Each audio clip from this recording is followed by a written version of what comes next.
If we are truly Christians, we will be bold enough to announce to the world that I belong to Christ. As St. Paul says, it is not I, but Christ lives in me.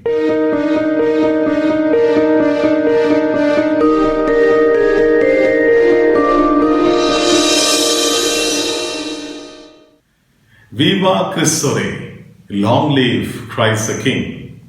Slogans shouted in the streets of Mexico. The 1920s was a time of totalitarian regimes around the world. In Italy, it was under the leadership of Mussolini. In Germany, it was the Nazi Hitler's movement. And in Russia, it was under Stalin. And in Mexico, the things were different. Christianity was suppressed and banned. And a group of young people, motivated by the true Catholic faith, formed this movement called Cristeros. And they were in secret practicing the faith, reaching out to the needy. And one of the famous Cristero was Father Miguel Pro, who was administering the sacraments in disguise, going from place to place and houses to houses, administering to the needy and the poor, and the sacramental service to all those who were waiting for him. And the president, finally, the army arrested him, and he announced a public execution of Father Miguel. And all these journalists and the TV people were called in to just capture these final moments. And the thinking of president was that at the final moments, Padre Miguel would denounce his faith. He will renounce his faith. That was the thinking. And at this time of final moments, before the execution, Father Miguel, holding the crucifix in his hands, looking at the heavens, called out loud, Viva Cristo Rey, long live Christ the King. The media captured this, and many turned to be receiving the true Catholic faith at this moment. My dear friends, this weekend is a solemnity of Christ the King, the beautiful feast we celebrate as the end to announce the coming of the new liturgical year. We are ending the liturgical year here today, and something new is coming. If you look at the liturgical year and the flows and the flows that it has, something beautifully is that we are moving from one feast, one memorial, one important celebration of the faith to the next.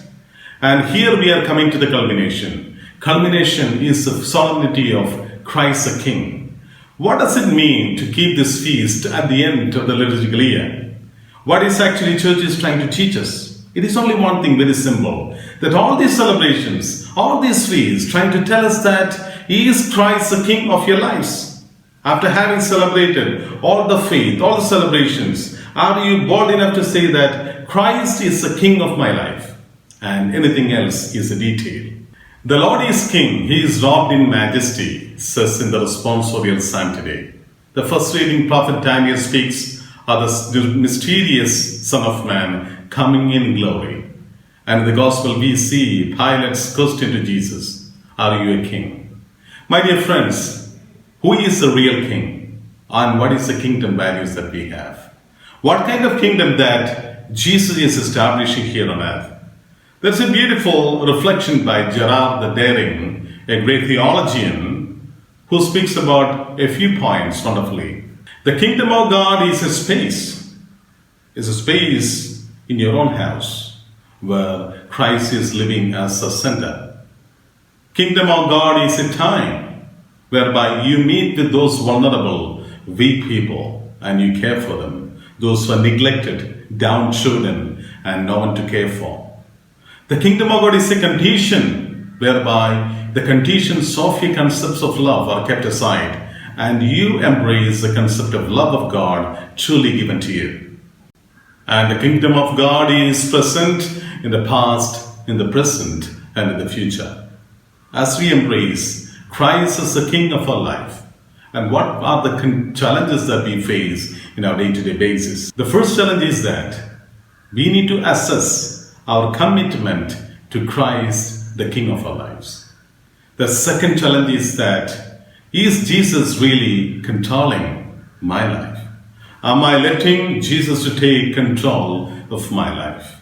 And thirdly, is the law of the love of Christ really abiding in my life, in the life of my family, in the life of my professional life? If Christ is the king of my family life, my professional life, my personal life, am I letting Christ to completely enter into all the rooms of my life? Or am I allowing him only into a couple of rooms? My dear friends, Christ has to be engulfing me with his love. Christ should be there in every rooms of my life. How about my professional life? At times I have heard my friends telling the difficulty, the challenge, the struggle that they have in professing the faith at the workplaces. It's difficult to place a little image of God, Jesus, wherever they work, their little cabins. At times we have the embarrassment and sloth nature in professing our faith as Christians or Catholics.